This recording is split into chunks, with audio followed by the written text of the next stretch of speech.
Hello student, बहुत बहुत स्वागत है आप सभी का जीडीसी नर्सिंग क्लासेस में। लेके आ गया हूँ आपके लिए बहुत ही बेहतरीन नई वीडियो, जिसमें हम कंटिन्यू करने वाले हैं अपने लास्ट सेशन के पीवाईक्यू यानी कि previous year question related to the NORCET zone 2023। जी हाँ, ये जो सीरीज़ हमने चलाई थी जहाँ पे हम पीवाईक्यू सॉल्व करा रहे हैं, तो नॉर्सेट में आज हम सॉल्व करने वाले हैं कंटिन्यूशन में आगे के एमसीक्यू। बिना किसी रुकावट के लग चुका है स्क्रीन पे आपके सामने एक बिल्कुल ही दमदार एमसीक्यू। बोल क्या रहा है यहाँ पे, in split thickness skin grafting, यानी कि जब ये जो प्रोसीजर है स्प्लिट थिकनेस स्किन ग्राफ्टिंग, इसमें what all layers of skin are present. Question क्या पूछ रहा है, स्ट्रेट क्वेश्चन, डायरेक्ट क्वेश्चन पूछ रहा है कि जो प्रोसीजर होता है हमारा थिकनेस मतलब स्प्लिट थिकनेस की स्किन ग्राफ्टिंग जो करी जाती है पेशेंट में, उस प्रोसीजर में स्किन की कौन कौन सी लेयर का यूज होता है। तो अल्टीमेटली क्वेश्चन क्या है कि आपको बताना है कि लेयर कौन सी इन्वॉल्व हैं। ये हमारे पास सामने पहला ऑप्शन एपिडर्मिस लेयर है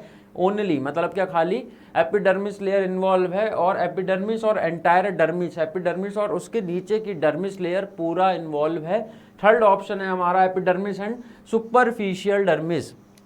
एपिडर्मिस तो इन्वॉल्व है और डर्मिस जो है वो खाली सुपरफिशियली इन्वॉल्व है, एंटायर डर्मिस इन्वॉल्व नहीं है। डी है हमारा टिश्यू एंड कार्टिलेज, कार्टिलेज का ग्राफ्ट या फिर टिश्यू का हम लोग ग्राफ्ट करते हैं। तो इसमें जनरली इन्वॉल्व क्या है, इसमें अगर थोड़ा सा आप देखें तो यहाँ पे ये वाला जो ऑप्शन आपको दिख रहा है टिश्यू एंड कार्टिलेज, तो स्किन ग्राफ्टिंग का है। ग्राफ्टिंग कैसी है, स्प्लिट थिकनेस स्किन ग्राफ्टिंग है, तो स्किन ग्राफ्टिंग का यहाँ पे प्रोसीजर है।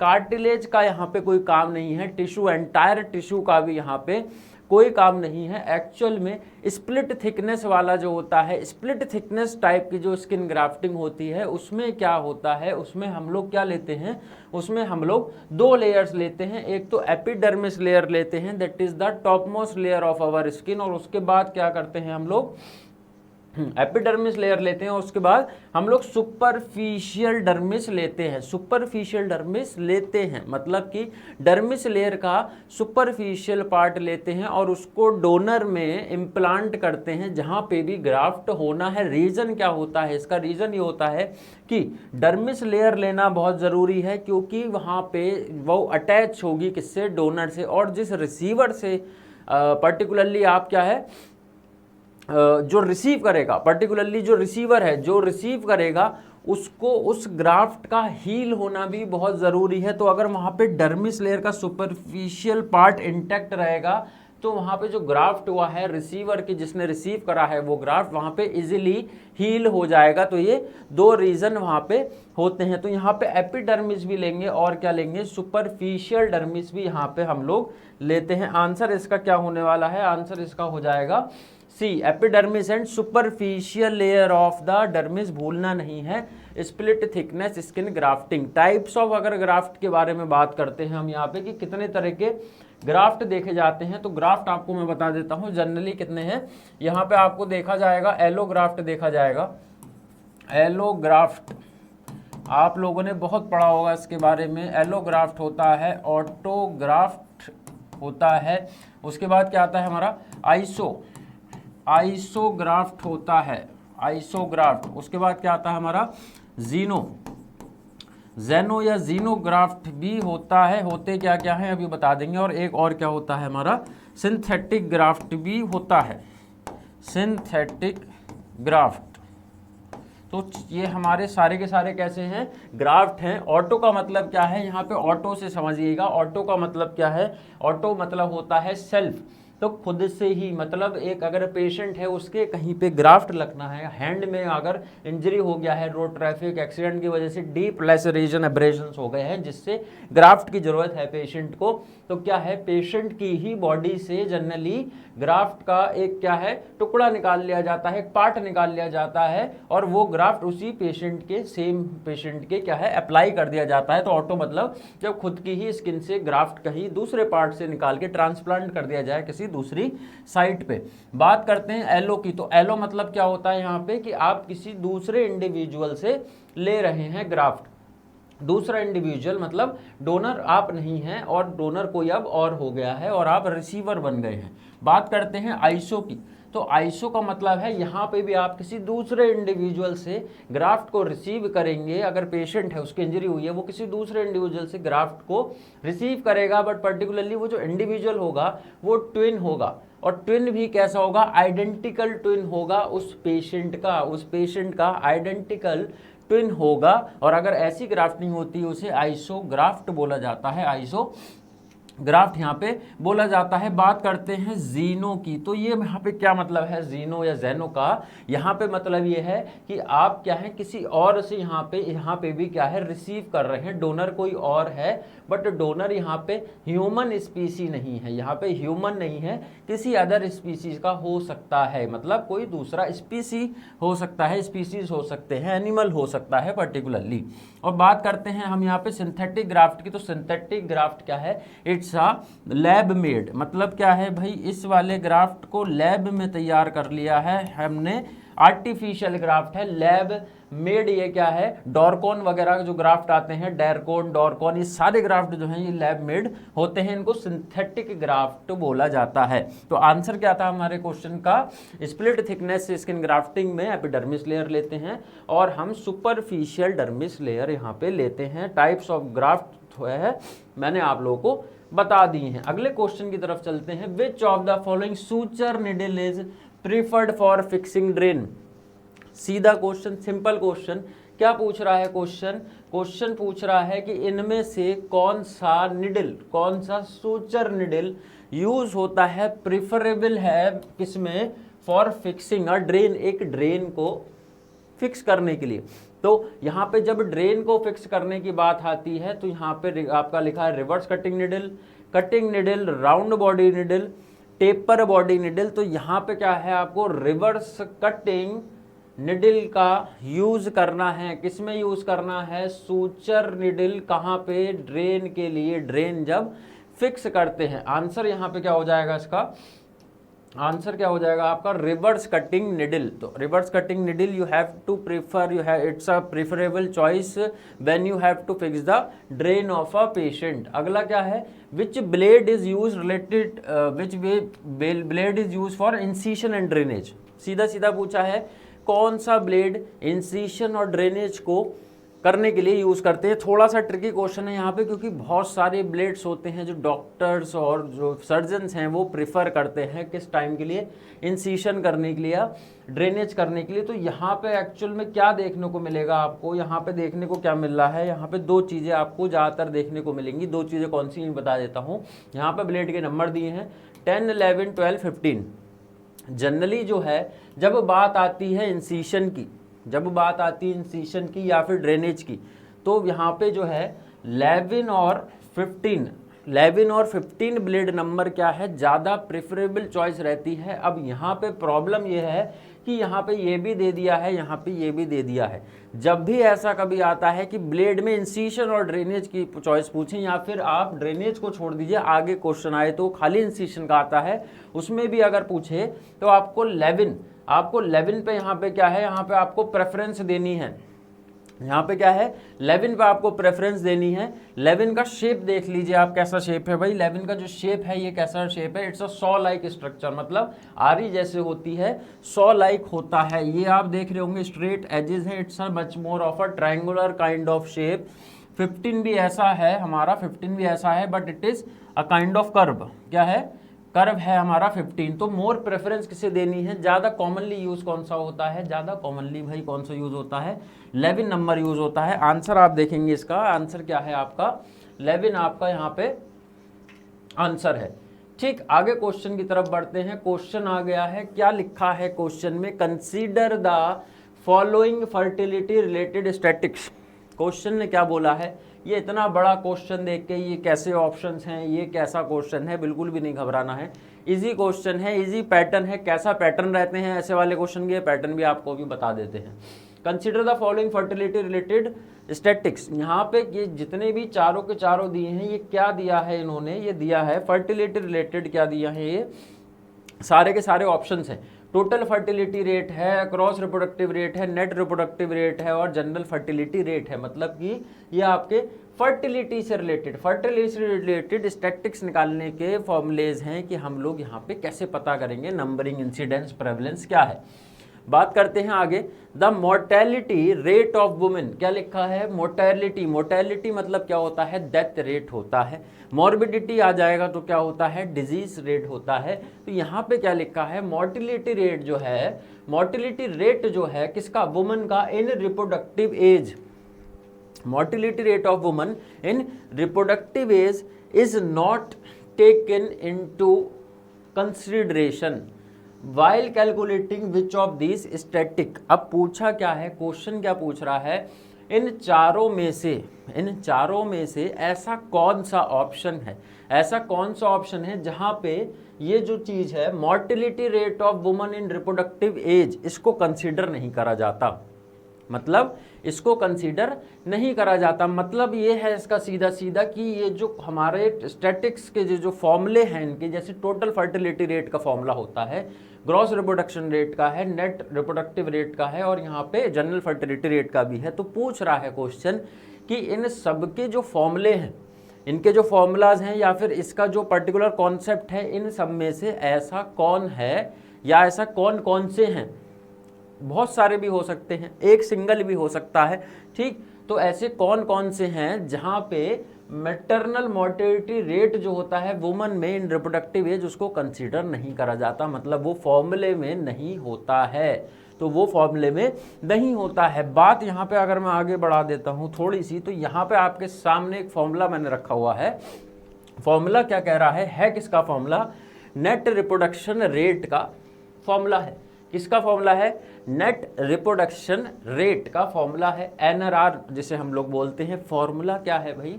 यहाँ पे सबमिशन का साइन लगा है, मतलब कि प्लस का साइन लगा है, प्लस है, सबमिशन करना है हमें।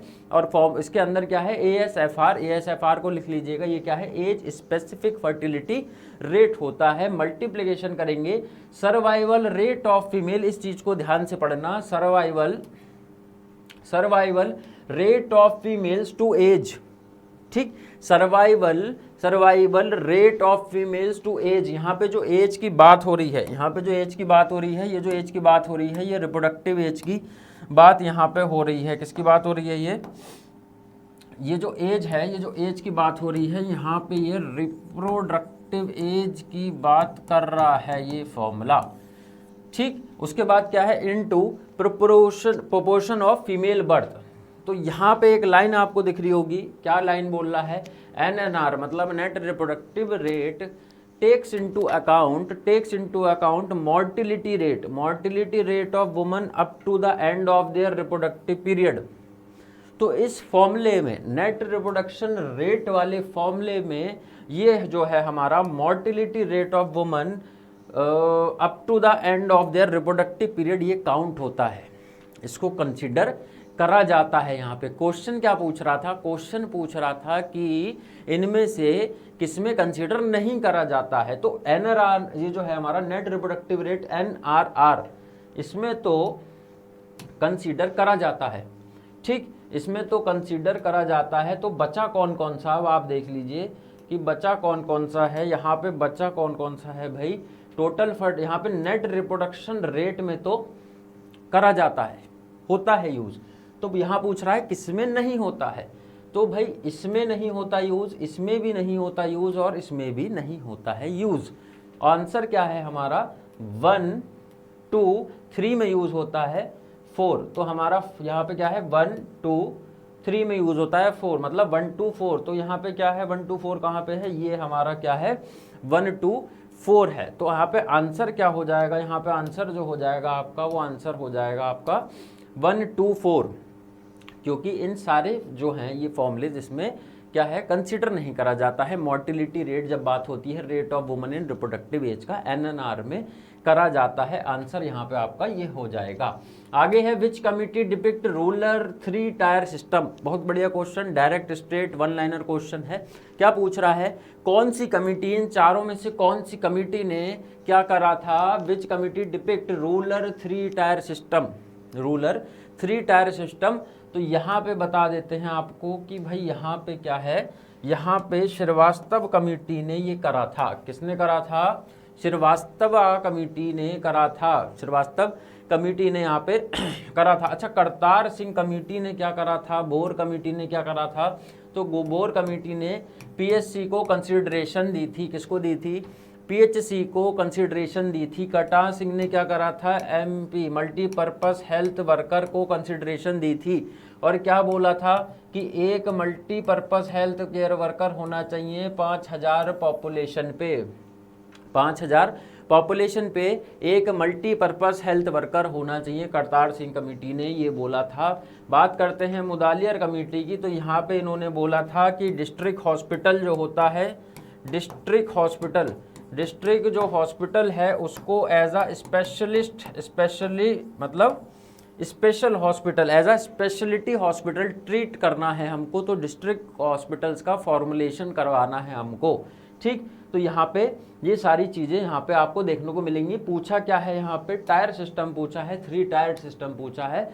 श्रीवास्तव कमेटी यहाँ पे आंसर आपका रहने वाला है। अगला है हमारा epigastric artery is the branch of which of the following. बहुत सिंपल क्वेश्चन है, बहुत सिंपल क्वेश्चन है। नॉर्सेट में इतना सिंपल क्वेश्चन आ गया तो फिर ये नहीं करा अगर आपने, तो फिर ये तो फिर गड़बड़ हो जाएगा भाई। ऐसे क्वेश्चन नहीं करोगे तो गड़बड़ हो जाएगा। पूछा क्या है कि हमारा जो एपिगैस्ट्रिक आर्टरी किसका ब्रांच है?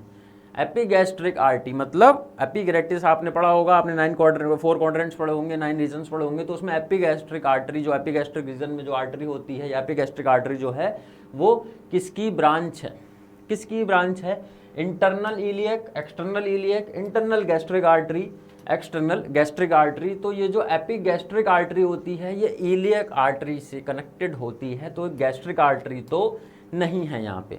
बात रह जाती है इंटरनल की या एक्सटर्नल की। तो ये एक्सटर्नल इलियक आर्टरी होती है। किसकी ब्रांच होती है epigastric artery? External iliac artery की ब्रांच होती है। अगला क्या क्वेश्चन है? अगला क्वेश्चन बोल रहा है, ध्यान से पढ़ना क्वेश्चन को, क्वेश्चन बहुत इंटरेस्टिंग है ये। क्या बोल रहा है question? The patient having an IV line, patient के एक आईवी लाइन है इन एक्सटर्नल जुगुलर वेन। कहाँ पे है भाई? एक्सटर्नल जुगुलर वेन में है। And as per the doctor's order the nurse has to administer, doctor के ऑर्डर फॉलो करते हुए नर्स को क्या एडमिनिस्टर करना है? A drug through that IV line, एक ड्रग क्या करनी है? क्या इन्फ्यूज़ करनी है, एडमिनिस्टर करनी है। कहाँ पे एडमिनिस्टर करनी है, कैसे एडमिनिस्टर करनी है? इसी आईवी लाइन, जो आईवी लाइन हमारी कहाँ है? एक्सटर्नल जुगुलर वेन में पेशेंट के आईवी लाइन पड़ी हुई है। अब यहाँ पे क्या बोला है? The nurse is well aware, nurse जो है वो वेल अवेयर है। किस चीज़ से वेल अवेयर है भाई? वेल अवेयर है that the drug will travel through the following structure. तो यहाँ पे क्वेश्चन क्या पूछा है? क्वेश्चन ने क्या बोल दिया है? क्वेश्चन ने ये बोल दिया है कि नर्स को ये अवेयरनेस है, ये नॉलेज है, ये पता है कि ये जो ड्रग वो दे रही है या ड्रग वो जो दे रहा है, तो ये ड्रग क्या है? ये ट्रैवल करेगा, ये ड्रग ट्रैवल करेगा। कहाँ कहाँ ट्रैवल करेगा ये drug?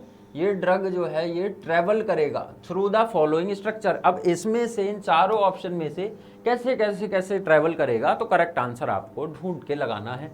External jugular vein, subclavian vein, internal jugular vein, heart. उसके बाद क्या है? External jugular, internal jugular, brachiocephalic vein and heart, heart तक जाएगा। Then external jugular, brachiocephalic, supra, ये क्या है आपका? सुपीरियर वेन है क्या? And then heart. External jugular vein, internal jugular vein, subclavian vein और ब्रैकियोसेफेलिक वेन, और उसके बाद हार्ट। तो आपको इसके लिए स्ट्रक्चर पता होना चाहिए, थोड़ा सा वेन का स्ट्रक्चर पता होना चाहिए। एक्चुअल में इस क्वेश्चन के साथ एक मिनट इसका इस क्वेश्चन के साथ एम्स नॉर्सेट के पेपर ने एक इमेज अटैच करके दी थी, जो इमेज आपके सामने है। थोड़ी सी ब्लर्ड इमेज होगी, दिखने में थोड़ा प्रॉब्लम होगा, मैं प्रोनाउंस कर देता हूँ, मैं बोल देता हूँ। तो यहाँ पे ये चीज़ जो है, ये चीज़ क्या है भाई? ये एक्सटर्नल जुगुलर वेन है। ये क्या लिखा है? ये एक्सटर्नल जुगुलर वेन है, एक्सटर्नल जुगुलर वेन है, ये एक्सटर्नल जुगुलर वेन है। ये जो दिखा रखी है ये वाली, ये क्या है? ये इंटरनल जुगुलर वेन है, इंटरनल जुगुलर वेन है। ठीक, ये क्या है हमारा, ये लेफ्ट ब्रैकियोसेफेलिक वेन बताया है। ये इन्होंने क्या बताया है, ये राइट सबक्लेवियन है, ये राइट सबक्लेवियन है, ऐसे करके ये सबक्लेवियन जाएगी, इधर से किस में जाएगी, एक्सट्रीमिटी में जाएगी, अपर एक्सट्रीमिटीज में जाएगी, क्लेविकल से होते हुए।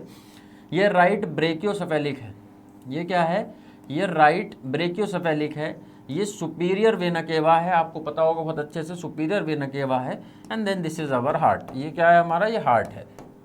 तो अब ड्रग कहाँ जा रही है, ड्रग जा रही है हमारी एक्सटर्नल जुगुलर वेन में। कहाँ जा रही है ड्रग हमारी, एक्सटर्नल जुगुलर वेन में। तो एक्सटर्नल जुगुलर वेन के तो सारे ऑप्शन हैं, तो यहाँ से तो कुछ नहीं पता लग रहा।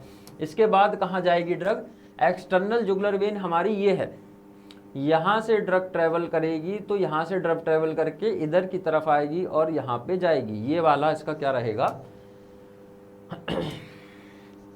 तो यहाँ पे कैसे ट्रैवल होगा, यहाँ पे कैसे ट्रैवल होगा भाई, यहाँ पे जो ट्रैवलिंग होगी वो ड्रग यहाँ से जाएगी, एक्सटर्नल से जाएगी, यहाँ एक्सटर्नल से जाएगी, फिर यहाँ से कहाँ पे आएगी ड्रग, यहाँ से राइट बेजोसेफेलिक में आएगी, उसके बाद सुपीरियर वेना केवा में आएगी, ठीक, और उसके बाद सीधे हार्ट में आएगी। तो क्या है हमारा, external jugular vein, right brachiocephalic, then superior vena cava, and then उसके बाद हार्ट। मतलब कि external jugular vein, brachiocephalic vein, superior vena cava, and then उसके बाद हमारा क्या है, हार्ट यहाँ पे है। तो आंसर क्या हो जाएगा, यहाँ पे आंसर आपका थर्ड हो जाएगा।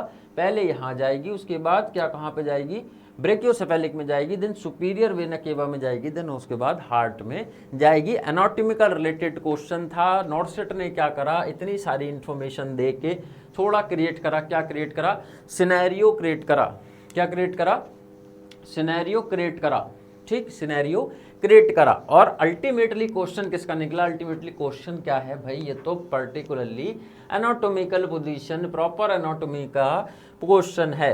अगला क्वेश्चन यहाँ पे क्या है, क्या बोल रहा है एमसीक्यू, अगले पे देखते हैं। Incorrect statement from the following, सीधे सीधे पूछा है कि भाई इसमें से बताइए कि कौन सा इनकरेक्ट स्टेटमेंट है, इनमें से कौन सा इनकरेक्ट स्टेटमेंट है। तो इनकरेक्ट स्टेटमेंट पहला क्या है यहाँ पे, bed sore can be prevented by two hourly positioning. Bed sore कैसे प्रिवेंट कर सकते हैं, टू अर्ली पोजीशनिंग से, फ्रिक्वेंट पोजीशनिंग से, बिल्कुल सही है। Most commonly affected part is sacrum, बिल्कुल ठीक है, मोस्ट कॉमन साइट होती है sacral region. Air mattress can prevent bed sore, air mattress क्या है, बेड सोर प्रिवेंट कर लेते हैं, तो ठीक है ये भी, बट ये भी कंसिडर कर लेते हैं क्योंकि ऊपर के दोनों भी ठीक लग रहे हैं। बाय डिफॉल्ट ये वाला क्या हो रहा है, ये वाला आंसर हमारा नॉट में जा रहा है, तो अभी इसको भी पढ़ लेते हैं पहले।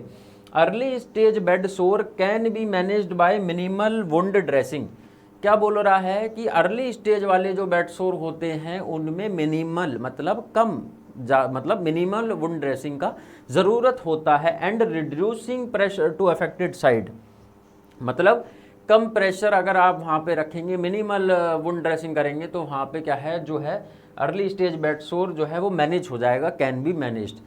तो ऐसा नहीं है, ऐसा बिल्कुल भी नहीं है। प्रोग्रेसिव नेचर के होते हैं बेड सोर, प्रोग्रेसिव नेचर के बेड सोर होते हैं। तो बेड सोर अगर किसी पेशेंट को अर्ली स्टेज में हो रहा है तो उससे वहाँ से प्रेशर रिलीव तो करना है, उस पोजीशन में तो लेटालना नहीं है कि जिस पोजीशन में पेशेंट को उस अर्ली स्टेज बेड सोर जो अभी हुआ है सुपरफिशियल लेयर में ही है, तो वहाँ पे क्या दिखे आपको, वहाँ पे प्रेशर पड़े, तो वो काम तो करना नहीं है।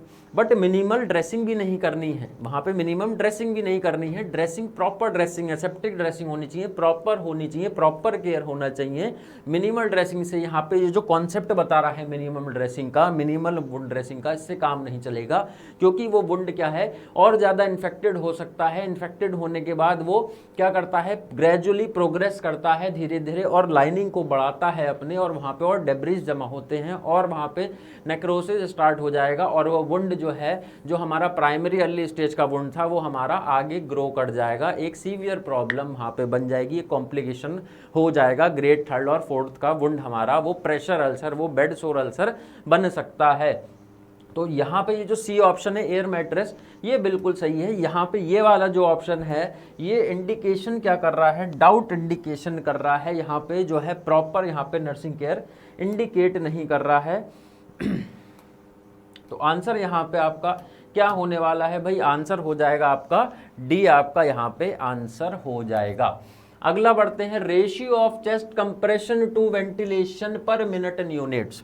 सिंपल क्वेश्चन, डायरेक्ट क्वेश्चन लग रहा है बहुत सिंपल, क्या पता कैसा हो। क्या है रेशियो पूछा है भाई, किसका रेशियो पूछा है, रेशियो पूछा है chest compression to ventilation per minute ratio पूछा है, सीपीआर का रेशियो पूछा है, किसमें पूछा है, न्यूनेट का पूछा है। रेशियो क्या पूछा है, कंप्रेशन टू वेंटिलेशन, कितने कंप्रेशन देंगे, कितने कंप्रेशन देंगे और उसके बाद कितनी ब्रीथ देनी है, कंप्रेशन देने के बाद कितनी ब्रीथ यहाँ पे देनी है। आगे है लिखा हुआ 90-30, मतलब 90 कंप्रेशन दो, 30 ब्रीथ दो, 3 compression 1 breath, 15 compression 2 breath, 30 compression 2 breath.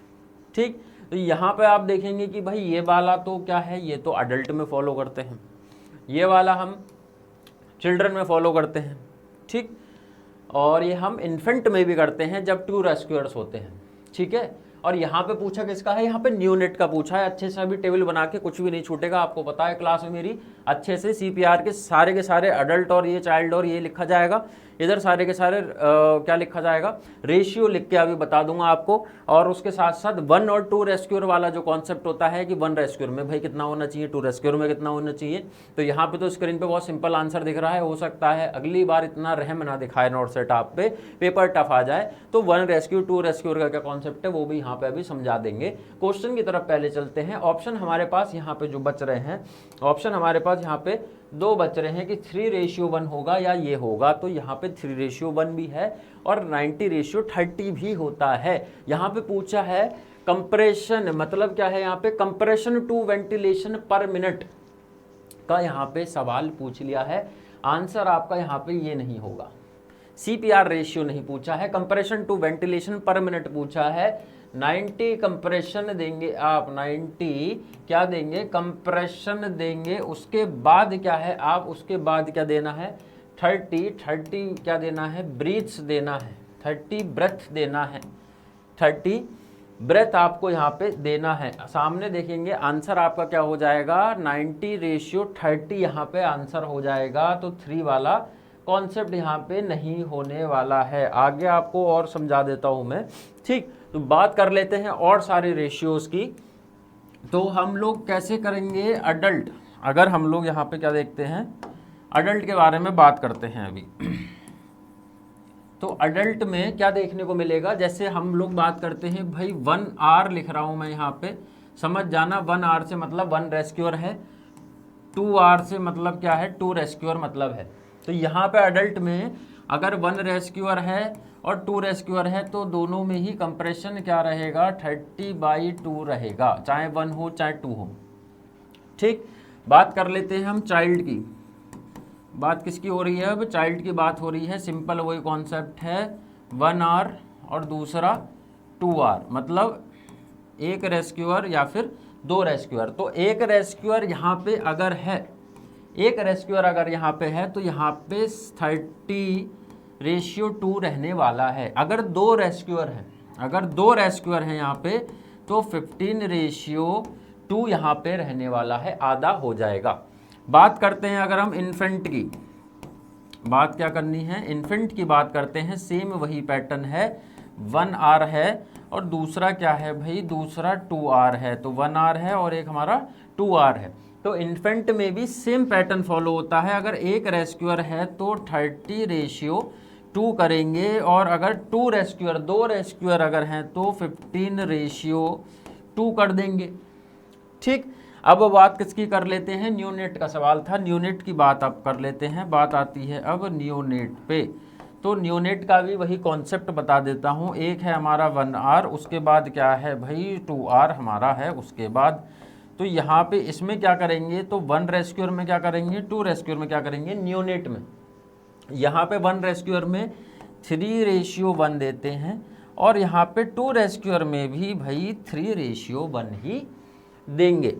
ठीक है, तो यहाँ पे क्या है, ज़्यादातर सब में अगर मैं बात करता हूँ, क्वेश्चन नॉर्सेट में ये भी पूछा जा चुका है कि इनकी पर मिनट क्या रहता है। तो सबका जो पर मिनट है एक्चुअल में वो 100 से 120 पर मिनट का रेट आपको देखने को मिलेगा। ये सबकी बात कर रहा हूँ मैं, यहाँ पे यूनिट में आपको 100 नहीं लगाना है। अगर ऑप्शन में 120 लिखा हुआ है खाली, तो यहाँ पे आप किस में जाएंगे, इस खाली यूनिट वाले सेक्शन के लिए यहाँ पे 120 पर मिनट वाला रेट स्पीड आपको मेंटेन करके रखना है। बाकी में 100 से 120 वाला ऑप्शन है तो आप लगा सकते हो। अगर इसमें आपको यूनिट में खाली 120 वाला ऑप्शन दिख रहा है और ऊपर 100 से 120 भी है तो 120 वाला लगाना है आपको।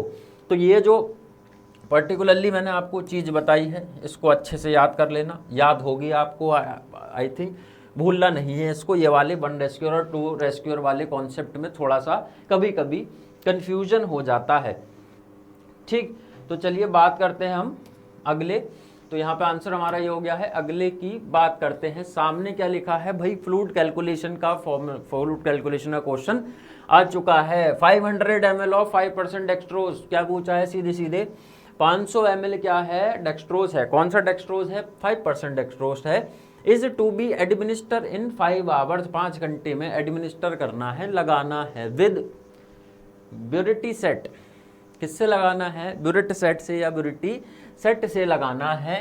Calculate the flow rate ml पर आर, मतलब क्या है, ml पर आर वाला फ्लो रेट यहाँ पे आपसे पूछा है। 50, 100, 80 या 200, 50 ml पर आर, 100 ml पर आर, 80 ml पर आर या फिर 200 ml पर आर। क्वेश्चन देख के समझ आ गया होगा, कैलकुलेशन कर देता हूं मैं आप लोगों के लिए। ठीक, अब यहाँ पे एक ट्रिक ये है कि यहाँ पे अगर आपने फॉर्मूला, क्या पूछा क्या है यहाँ पे, एक्चुअल में फ्लो रेट पूछा है। यहाँ पे क्या पूछा है, यहाँ पे फ्लो रेट पूछा है ml पर आर में। ठीक, तो यहाँ पे अगर आप कौन सा वाला फॉर्मूला लगाएंगे, अगर आप यहाँ पे ये वाला फॉर्मूला लगा लेंगे, अगर ये जो आपका ड्रॉप फैक्टर वाला जो होता है, ये जो आपका फॉर्मूला लगाना है, जो आपका क्या होता है, ऊपर क्या है फ्लूइड वॉल्यूम होता है आपका ml में, नीचे क्या होता है आपका टाइम होता है। किस में टाइम होता है, मिनट में टाइम होता है, मिनट में टाइम होता है। और इंटू किससे करते हैं, ड्रॉप फैक्टर से इंटू करते हैं हम लोग। ठीक, अब यहाँ पे लिखा भी है कि ब्यूरिट सेट और ब्यूरिटी सेट से, तो आपको ये दिमाग में आएगा कि भाई इसका ड्रॉप फैक्टर कितना होता है, कितनी GTT निकलेगा। ठीक, कितना निकलेगा। तो यहाँ पे एक्चुअल में क्वेश्चन ने ये पूछा ही नहीं है आपसे क्वेश्चन में ये पूछा ही नहीं है, ये ड्रॉप फैक्टर वाला कॉन्सेप्ट तो यहाँ पे है ही नहीं। क्वेश्चन ने पूछा क्या है, ml पर आर में सीधा सीधा पूछा है, ml पर आर में सीधा सीधा यहाँ पे पूछा है। ड्रॉप फैक्टर वाला कंफ्यूजन यहाँ पे नहीं होना चाहिए। क्या है यहाँ पे प्रॉब्लम, क्या है भाई, यहाँ पे 500 ml है हमारे पास, क्या है, फ्लूइड 500 ml है। 5% में कितना होगा, 5% में कितना mg होगा, कुछ नहीं पूछा है। फ्लूइड है, 5% डेक्सट्रोज जो है भूल जाओ, 5% डेक्सट्रोज है। 500 ml फ्लूइड है जो पेशेंट को देना है। ठीक है, कितने घंटे में देना है, 5 आवर। वैसे तो अगर देखा जाए तो इसके लिए फॉर्मूले की भी जरूरत नहीं है। ठीक है, 500 ml 5 घंटे में देना है, तो ml पर आर पूछा है तो भाई 100 ml हो गया ना पर आर। बट क्या है, अल्टीमेटली कैसे करेंगे इसको, ऊपर क्या लिखेंगे, जब ये इन्फ्यूजन टाइप के जो क्वेश्चन है, ऊपर क्या लिखेंगे, वॉल्यूम लिखेंगे हम, ml में वॉल्यूम लिख लेंगे, नीचे क्या लिखेंगे, टाइम लिखेंगे। पूछा किसमें हमसे, आर में पूछा है, तो टाइम हमारा आर में होगा और आर में दिया भी है। तो यहाँ पे क्या हो जाएगा, 500 हो जाएगा, ये 5 हो जाएगा, ये क्या आ जाएगा, 100 आ जाएगा भाई, 100 ml पर आर यहाँ पे आंसर हो जाएगा। इतना दिमाग लगाने की, ज़्यादा दिमाग वेस्ट करने की ज़रूरत नहीं है, यहाँ पे सिंपल है। ठीक, यहाँ पे क्या है, 100 ml पर आर वाला आपका आंसर यहाँ पे होने वाला है। चलिए 100 हमारा यहाँ पे आंसर है, क्या है, आगे बढ़ते हैं। आफ्टर स्टार्टिंग ब्लड ट्रांसफ्यूजन से रिलेटेड क्वेश्चन है। After starting blood transfusion, start हो चुका है, हो गया है blood transfusion start, after starting blood transfusion. Patient develop chills, patient क्या डेवलप करा, पेशेंट ने चिल्स, पेशेंट को शिवरिंग हुई, पेशेंट को क्या हुई, पेशेंट को शिवरिंग होना स्टार्ट हुई आफ्टर 30 मिनट्स। कितने मिनट बाद, 30 मिनट्स बाद, 30 मिनट बाद, आधे घंटे बाद पेशेंट को शिवरिंग हुई। What is the first nursing action, priority nursing action पूछ लिया है। स्टॉप करेंगे ट्रांसफ्यूजन को, स्लो कर देंगे ट्रांसफ्यूजन को, एडमिनिस्टर करेंगे एंटी हिस्टामिटिक ड्रग, मतलब कि एंटी एलर्जेंट ड्रग उसको आप कर देंगे, एंटी हिस्टामिन वाली, और डॉक्टर को आप लोग या फिर बुलाएंगे, इन्फॉर्म द डॉक्टर। बहुत बार क्वेश्चन पढ़ा होगा। सबसे पहले क्या करना है, अगर हीमोलाइटिक रिएक्शन होती है। ये जो ब्लड ट्रांसफ्यूजन में ये जो हो रहा है, ये जो चिल्स है, उसके बाद पेशेंट, ये क्या है, अर्ली साइन है। उसके बाद एक्चुअल में क्या होगा, उसके बाद पेशेंट को इचिंग होगी बॉडी में, उसके बाद क्या होगा, इचिंग होगी, उसके बाद उसकी बॉडी में रेडनेस हो सकती है, रैशेस पड़ सकते हैं, ये भी सारे अर्ली साइंस होते हैं। उसके बाद फिर पेशेंट को नोजिया, वॉमिटिंग, फीवर, ये सारी चीज़ें होती हैं, ये लेट साइन होते हैं। Early sign as a nurse आपको कैप्चर करना है, आपका ड्यूटी है, आपका ऑब्जर्वेशन परफेक्ट होना चाहिए। सीधे सीधे क्या करना है, स्टॉप कर देना है, ट्रांसफ्यूजन को बंद कर देना है। उसके बाद आपको जो करना है आप करिए, ट्रांसफ्यूजन को रोक दो। ट्रांसफ्यूजन रुक जाएगा तो फिर तब तक आपके पास अब टाइम है, आप डॉक्टर को बुला लीजिए।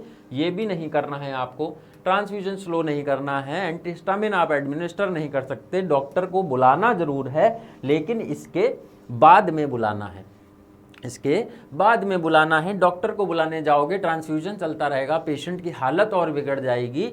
फिर यहाँ पे क्या है, यहाँ पे कॉम्प्लिकेशंस हो जाएंगी। किसकी वजह से कॉम्प्लिकेशन हो जाएंगी, नर्स की वजह से कॉम्प्लिकेशन यहाँ पे हो जाएंगी। तो स्टॉप करना है ट्रांसफ्यूजन को, सबसे पहले आपकी ये फर्स्ट नर्सिंग एक्शन होना चाहिए। क्या होना चाहिए भाई, बंद करना है ट्रांसफ्यूजन को।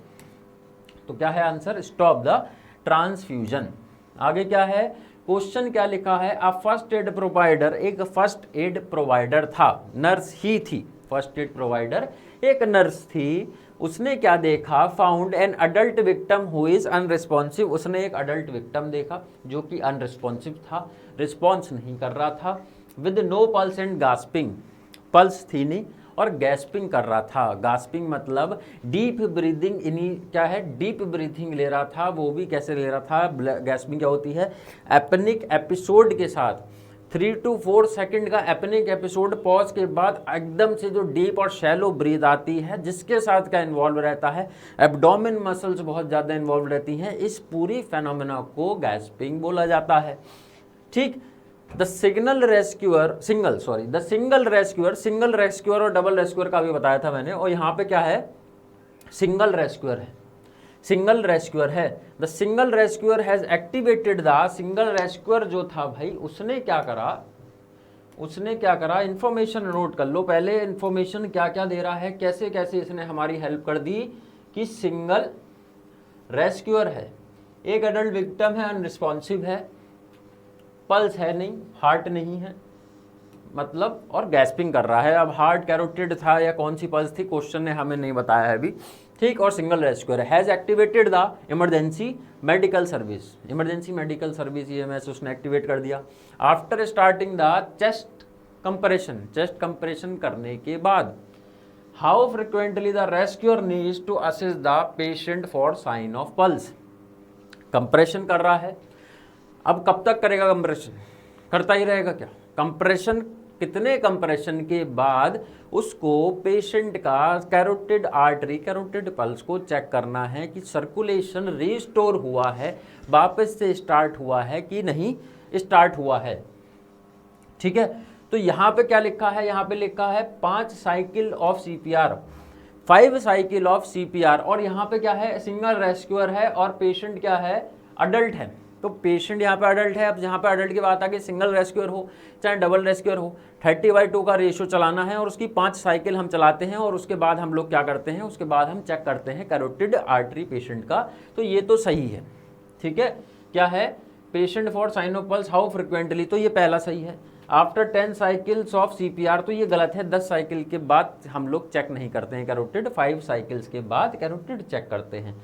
आफ्टर 2 मिनट, तो ये भी अमेरिकन हार्ट एसोसिएशन ने स्टेटमेंट दिया हुआ है कि कंप्रेशन करने के 2 मिनट के बाद, कंप्रेशन करने के 2 मिनट के बाद आप चेक करोगे, ये भी ठीक है। और क्या लिखा है, both A and C, perfect. तो हमारा आंसर यहाँ पे क्या बन जाएगा, आंसर हमारा क्या हो जाएगा, बोथ A and C हमारा यहाँ पे आंसर हो जाएगा। 5 साइकिल ऑफ CPR के बाद भी कर सकते हैं, 2 मिनट्स के बाद भी कर सकते हैं। क्वेश्चन आ गया है बहुत ज़बरदस्त स्क्रीन पे, डरने की जरूरत नहीं है, बड़ा क्वेश्चन देख के, बड़े इसके ऑप्शंस देख के समझा देंगे, कि कॉन्सेप्ट को अच्छे से तोड़ के आप लोगों के सामने समझा दूंगा। The nurse provide care to a patient with the endotracheal tube, endotracheal tube है पेशेंट के और नर्स उसको केयर प्रोवाइड कर रही है। तो यहाँ पे क्या है, and positive pressure mechanical ventilation, मतलब क्या है, पेशेंट पॉजिटिव प्रेशर पे है, मतलब क्या है, पेशेंट पॉजिटिव प्रेशर पे है वेंटिलेशन के। अब यहाँ पे क्या पूछा है, which of the following, which of the following तो ये क्या है भाई हमारा, ये है of which of the following the observation requires intervention by the nurse.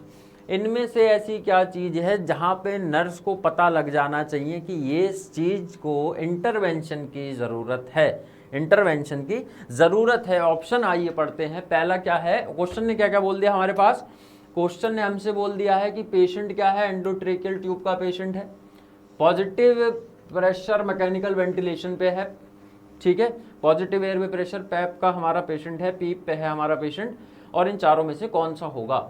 The intern nurse, ध्यान से पढ़िएगा, बिल्कुल ध्यान से पढ़ना है, यहाँ पे जल्दबाजी अभी नहीं करनी है। The intern nurse drains ventilator tubing condensation toward the endotracheal tube connection. तो यहाँ पे ये जो इंटर्न नर्स है इसने क्या काम करा भाई, इसने करा कि इसने वेंटिलेटर जो ट्यूबिंग है, वेंटिलेटर ट्यूबिंग जो कंडेंसेशन वाली ट्यूबिंग जो होती है उसको क्या कर दिया, उसको कंडेंसेट कर दिया toward the endotracheal tube connection, ठीक है। नॉर्मल प्रैक्टिस है, ड्रेन करने के लिए करा गया है, नॉर्मल प्रैक्टिस है यहाँ पे।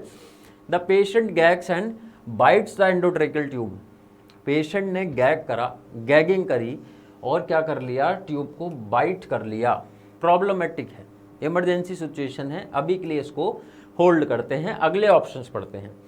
The intern nurse report that the patient weight has increased 1.3 kg over past 72 hours. तो यहाँ पे क्या बोला गया है कि यही इंटर्न नर्स ने क्या रिपोर्ट करा कि पेशेंट का जो वजन है, जो वेट है वो बढ़ गया है, बढ़ गया है, कितना बढ़ गया है, 1.3 kg बढ़ गया है 72 आवर्स में, 1.3 kg बढ़ गया है 72 आवर्स में, ठीक है।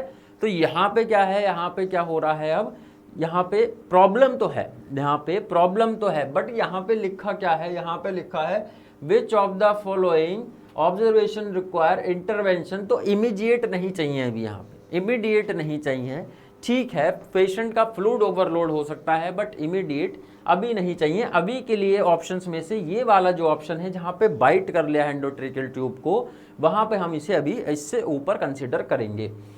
The endotracheal tube cuff pressure is 22 centimetre H2O, बिल्कुल ठीक है। कितना रहता है नॉर्मल, कितना रहता है भाई, 20 से लेके 30 तक सेंटीमीटर H2O नॉर्मल प्रेशर रहता है, 22 है नॉर्मल है, तो ये हमारा कट गया है, ये भी कट गया है हमारा। बात आ रही है इन दोनों में से, तो ये भी हमारा कट गया है क्योंकि यहाँ पे पेशेंट गैग कर रहा है, मतलब पेशेंट सिडेशन से बाहर आ रहा है, पेशेंट सिडेशन से बाहर आ रहा है, या तो पेशेंट का क्या है, पेशेंट का ट्यूब ब्लॉक हो गया है, या तो वहाँ पे बहुत ज़्यादा एक्सटेंसिव सिक्रीशन हो रहे हैं, प्लस पेशेंट ने ट्यूब बाइट भी कर लिया है। ट्यूब को बाइट कर लिया है तो क्या है, एयरवे ऑब्स्ट्रक्शन हो सकता है, एयरवे क्या है, ऑब्स्ट्रक्ट हो जाएगा। एयरवे पेटेंसी हमें मेंटेन करनी है, फर्स्ट प्रायोरिटी हमारी रहती है। तो यहाँ पे आंसर क्या होने वाला है आपका, आंसर क्या होने वाला है, the patient gags and bytes the endotracheal tube. तो इसको इंटरवेंशन की ज़रूरत है, इमीडिएट इंटरवेंशन की यहाँ पे ज़रूरत है। ये ऑप्शन भी बन सकता था, बट अगर यहाँ पे कोई नॉर्मल प्रैक्टिस होती तो हमारा ये वाला आंसर बन जाता, बट ये ज़्यादा इमीडिएट एक्शन रिक्वायरमेंट है, ज़्यादा प्रायोरिटी पे ये हमारा है। अगला क्या है, a nurse taking care of a patient with chest tube drainage, ठीक। तो यहाँ पे क्या लिखा है, यहाँ पे लिखा है कि एक नर्स जो है वो क्या कर रही है, वो एक केयर कर रही है, कैसे पेशेंट का केयर कर रही है, जिसको चेस्ट ट्यूब ड्रेनेज लगा हुआ है। Suddenly nurse notice, suddenly nurse ने क्या नोटिस करा, suddenly there is no fluctuation in the water seal, वहाँ पे जो वाटर सील है वो हमारी कंटिन्यूस फ्लक्चुएट करती रहती है, अप एंड डाउन करती रहती है, उसमें बबल्स आते रहते हैं। तो वहाँ पे क्या है, उसने देखा, उसने क्या ऑब्जर्व करा, वहाँ पे कोई फ्लक्चुएशन ही नहीं है। Which of the following action should the nurse take first, इसमें से कौन सा एक्शन क्या है एक नर्स को लेना चाहिए, नर्सिंग प्रायोरिटी एक्शन का क्वेश्चन यहाँ पे आ गया है। पहला क्या है, turn the patient to the unaffected side, patient को क्या करो, टर्न कर दो। कहाँ पे टर्न कर दो पेशेंट को? पेशेंट को कहाँ टर्न कर दो? अफेक्टेड साइड पे टर्न कर दो। आंसर तो आप लोगों ने देख ही लिया होगा, कॉन्सेप्ट उसका अभी नहीं है, तो कॉन्सेप्ट बिल्कुल बता दिया जाएगा। ठीक, तो यहाँ पे क्या है? टर्न कर दो पेशेंट को अनअफेक्टेड साइड, मतलब जहाँ पे अफेक्टेड नहीं है, मतलब इधर अगर ड्रेन लगा है लेफ्ट साइड में तो राइट साइड उसको टर्न कर दो। इन्फॉर्म द फिजिशियन, फिजिशियन को बुलाना है। Check the tubing to ensure there is no kinking. अब ये किंकिंग क्या है? किंकिंग का मतलब क्या होता है कि ट्यूब जो है बेंड हो गई है, ट्यूब बेंड हो गई है, ऑब्स्ट्रक्ट हो गई है। ठीक है, ऑब्स्ट्रक्शन हो गया है। जनरली बेंडिंग की वजह से ऑब्स्ट्रक्शन हो गया है। जैसे पाइप्स वगैरह होते हैं तो वो बेंड हो जाते हैं, उसकी वजह से बिल्कुल ही फ्लो रुक जाता है। यहाँ पे वो है कहीं ट्यूब ब्लॉक तो नहीं हो गई है, मुड़ तो नहीं गई है, बेंड तो नहीं हो गई है, बोलते क्या है? किंकिंग बोलते हैं। किंकिंग तो नहीं हो गया है। फिर क्या है? Start milking the chest tube, chest tube की मिल्किंग स्टार्ट कर दीजिए। नहीं करनी है अनटिल एंड अनलेस फिजिशियन आपसे ना बोले। और यहाँ पे अभी इन्फॉर्म भी नहीं करना है। किसको नहीं करना है? फिजिशियन को एकदम इन्फॉर्म नहीं करना है। पहले यहाँ पे क्या करना है? पहले आपको ये भी नहीं करना है, पहले आपको चेक करना है। क्या चेक करना है? ट्यूब ब्लॉक तो नहीं हो गई। अगर ट्यूब ब्लॉक है तभी एयर अंदर मूव और आउट नहीं कर रही है, तभी फ्लक्चुएशन नहीं हो रहा है वाटर लेवल पे, सी लेवल पे फ्लक्चुएशन नहीं हो रहा है। तो यहाँ पे आंसर क्या है? यहाँ पे आपका आंसर सीधे सीधे सी बनने वाला है। और कुछ बातें बता देता हूँ। अगर बबलिंग हो रही है तो अगर बबलिंग में भी कहीं ऑप्शन में लिखा है इंटरमिटेंट बबलिंग, मतलब रुक रुक के बबलिंग हो रही है, तो नॉर्मल है। क्या है? नॉर्मल है। अगर कंटिन्यूस बबलिंग हो रही है तो यहाँ पे ऑब्स्ट्रक्शन नहीं है, यहाँ पे लीकेज है, मतलब ऑब्स्ट्रक्शन में कुछ नहीं होगा बबलिंग, और उसके बाद सील भी नहीं ऊपर नीचे होगा, दैट वाटर लेवल भी अप डाउन नहीं होगा। और यहाँ पे अगर बात करते हैं लीकेज की तो कंटिन्यूस बबलिंग होगी, और इंटरमीडिएट है तो नॉर्मल। यहाँ पे क्या है? ये प्रोसीजर है। तो आंसर क्या हो जाएगा ऑब्स्ट्रक्शन के केस में कि भाई देखना है कि जो है कहीं किंकिंग तो नहीं है, जिसकी वजह से जो वाटर लेवल है वो हमारा वाटर सील है जो वो फ्लक्चुएट नहीं कर रहा है। अगला हम देखते हैं, यहाँ पे आंसर हमारा ये हो चुका है। अगला हम यहाँ पे देखते हैं, after a liver biopsy the best position for the client is. Liver biopsy के बाद पोस्ट ऑपरेटिव पेशेंट जो है, लिवर बायोप्सी का कौन सी भाई उसकी पोजीशन उसे आप देंगे? तो बात करते हैं अगर पोजीशन की, तो पोजीशन में राइट लेटरल, जो बोला था मैं कि राइट लेटरल पोजीशन क्या देंगे, तो हमारा जो है पर्टिकुलरली जो लिवर है, जो हमारा पर्टिकुलरली लिवर है, वहाँ पे क्या है?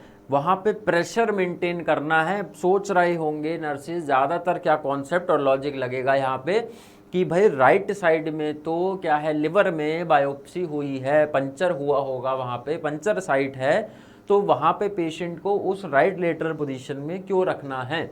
तो यहाँ पे राइट लेटरल पोजीशन में ही पेशेंट को रखा जाता है, जिससे कि प्रेशर पड़े पंचर साइट पे और ब्लीडिंग के चांसेस थोड़े से उस कंप्रेशन की वजह से कम हो जाएं। तो यहाँ पे बिल्कुल भी गड़बड़ नहीं करनी है। क्वेश्चन का आंसर क्या होने वाला है? राइट लेटरल पोजीशन होने वाला है। The patient who is having a liver biopsy, post operative phase में लिवर बायोप्सी का पेशेंट है तो राइट लेटरल उसको देना है। बात करते हैं अगले क्वेश्चन की, normal blood pressure of adult person. ओहो, इससे ज़्यादा आसान, इससे ज़्यादा इजी क्वेश्चन नॉटसेट में आ गया है। अब इसमें आप लोगों को क्या बताऊँ मैं, या आप लोग भी क्या बताएंगे, पूरा भरोसा है मुझे आप पे। नॉर्मल ब्लड प्रेशर भाई यहाँ पे क्या है?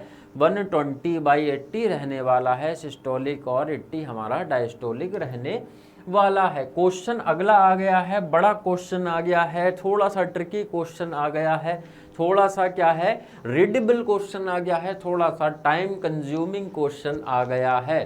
क्वेश्चन क्या कह रहा है? The steps of urinary catheterisation to a female client are. क्या है?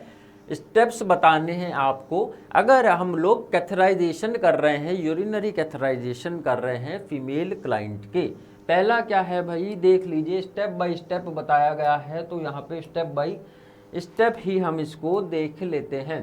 Clean the site with betadine, बिल्कुल ठीक है, क्लीन करना है साइट को, किससे करना है? बीटाडिन से क्लीन करना है, ठीक है। यहाँ पे apply lubricant on tip of catheter, बिल्कुल ठीक है। क्या करना है? लुब्रिकेंट को अप्लाई करना है किस पे? कैथेटर की टिप पे।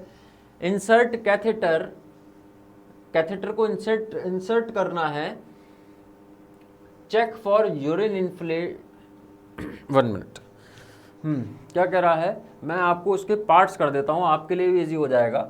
Clean the site with Betadine, second है apply lubricant of tip of catheter, उसके बाद है इंसर्ट कैथेटर, और उसके बाद क्या है, check for urine inflate the balloon. ठीक है, उसके बाद क्या करना है, चेक करना है यूरिन को, और उसके बाद बलून को इन्फ्लेट करना है। तो यहाँ पे क्या है, यहाँ पे हमारे ये ऑप्शंस दिए हुए हैं, 1 2 3 4 5 स्टेप्स यहाँ पे दिए हुए हैं। अगला क्या है, apply lubricant on the tip, यहाँ पे पहले ही क्या करा है, लुब्रिकेंट लगा लिया है टिप पे। उसके बाद clean the site with Betadine, उसके बाद में बीटाडिन से साइट क्लीन करी जा रही है, पहले नहीं लगाते हैं, पहले साइट क्लीन करी जाती है, उसके बाद लगाना है। Clean the site with betadine, बिल्कुल ठीक है। Apply lubricant on the top of the catheter, बिल्कुल ठीक है। इंसर्ट कैथेटर, बिल्कुल ठीक है। Inflate balloon, check for urine. तो यहाँ पे और यहाँ पे क्या अंतर है, बीटाडिन से यहाँ पे भी क्लियर करा था, लुब्रिकेंट टिप पे यहाँ पे भी लगाया था, इंसर्ट करा था कैथेटर यहाँ पे भी। अब फोर्थ वाले ऑप्शन में यहाँ पे क्या है, यहाँ पे यूरिन के लिए चेक करा गया है, उसके बाद बलून को इन्फ्लेट करा गया है। यहाँ पे पहले इन्फ्लेट कर दिया है और फिर चेक हो रहा है, इन्फ्लेट कर दिया है पहले से ही, उसके बाद चेक हो रहा है। अरे पहले चेक करते हैं उसके बाद फिक्स करते हैं इन्फ्लेट करके, तो गलत है ये हमारा। इंसर्ट कैथेटर ठीक है, और इंसर्ट कैथेटर डायरेक्ट कैथेटर ही इंसर्ट हो गया है, वही लो, बीटाडिन से ना सॉल्यूशन से क्लीन करा है ना लुब्रिकेंट लगाया है, तो डायरेक्टली इंसर्ट कर दिया है catheter. That is a very good wrong practice, that is a mall practice. यहाँ पे क्या है, माल प्रैक्टिस हुआ है भाई। तो यहाँ पे आंसर क्या रहने वाला है, आंसर आपका रहने वाला है, फर्स्ट आंसर आपका बिल्कुल करेक्ट और स्टेटमेटिक आंसर यहाँ पे दिखने को मिला है। बात कर लेते हैं अगला, what is the frequency of tuning fork used in clinical setting. बहुत ही ज़्यादा अलग और अनएक्सपेक्टेड क्वेश्चन था ये। मतलब कि ट्यूनिंग फोर्क से हम लोग क्या पढ़ रहे हैं कि भाई कैसे हिट करना है, कहाँ पे रखना है, रिनिट टेस्ट क्या होता है, वीबर टेस्ट क्या होता है, कौन सा बोन कंडक्शन के लिए है, कौन सा एयर कंडक्शन के लिए है, कौन सा बायलेटरल हेयरिंग लॉस ढूंढता है। तो यहाँ पे क्वेश्चन क्या आ गया है कि उस ट्यूनिंग फोर्क की फ्रिक्वेंसी बता दीजिए। फ्रिक्वेंसी यहाँ पे जो आपके सामने सारी दिख रही हैं, ये बेसिकली हर्ट्ज में है, ये सब आपका हर्ट्ज में होती हैं। फ्रीक्वेंसी जो है वो हर्ट्ज में होता है यूनिट हमारा। ठीक, अब पूछा क्या है, 256, 512, 1024 या फिर 3048 हर्ट्ज। तो यहाँ पे बात करते हैं, पूछा है कौन सी, what is the frequency of tuning forks in clinical setting में कौन सी यूज होती है। अब यहाँ पे एक तो प्रॉब्लम ये थी कि थोड़ा सा अनएक्सपेक्टेड था, थोड़ा सा आउट ऑफ द ब्लूम था ये। अब जिन्होंने ये पढ़ा भी होगा, प्रॉब्लम यहाँ पे ये उनके लिए ये और आ गई होगी कि यहाँ पे 256 भी होता है ट्यूनिंग फोर्क हर्ट्ज का, 512 भी होता है, 1024 भी होता है, और बता देता हूँ 128 हर्ट्ज इसका भी ट्यूनिंग फोर्क होता है। अलग अलग शेप के आते हैं, अलग अलग डायमीटर के आते हैं, अलग अलग डेंसिटी के आते हैं, कोई थिक होता है, कोई लाइट होता है, उससे फ्रिक्वेंसी पे असर पड़ता है। तो वही सारी चीज़ें दी हुई हैं। अब ये तो एक्चुअल में है ही नहीं, एग्जिस्ट ही नहीं करता है। ठीक, बात कर लेते हैं अगर हम 128 हर्ट्ज की, ध्यान से सुन लेना। यहाँ पे क्या है, बहुत और भी एमसीक्यूज आगे निकल सकते हैं। हो सकता है कि इनमें से पूछ ले कि इसमें से बताइए भाई कि आपको न्यूरो के लिए कौन सा यूज़ होता है, मतलब न्यूरोलॉजिकल असेसमेंट के लिए कौन सा यूज़ होता है। तो ध्यान से सुन लेना, 128 हर्ट्ज वाला जो है हमारा, 128 हर्ट्ज वाला, ये किसके लिए यूज़ होता है, ये न्यूरोलॉजिकल एग्जामिनेशन के लिए यूज होता है। न्यूरोलॉजिकल एग्जामिनेशन में ये ट्यूनिंग फोर्क यूज होगा, ध्यान रखना है, भूलना नहीं है बिल्कुल भी।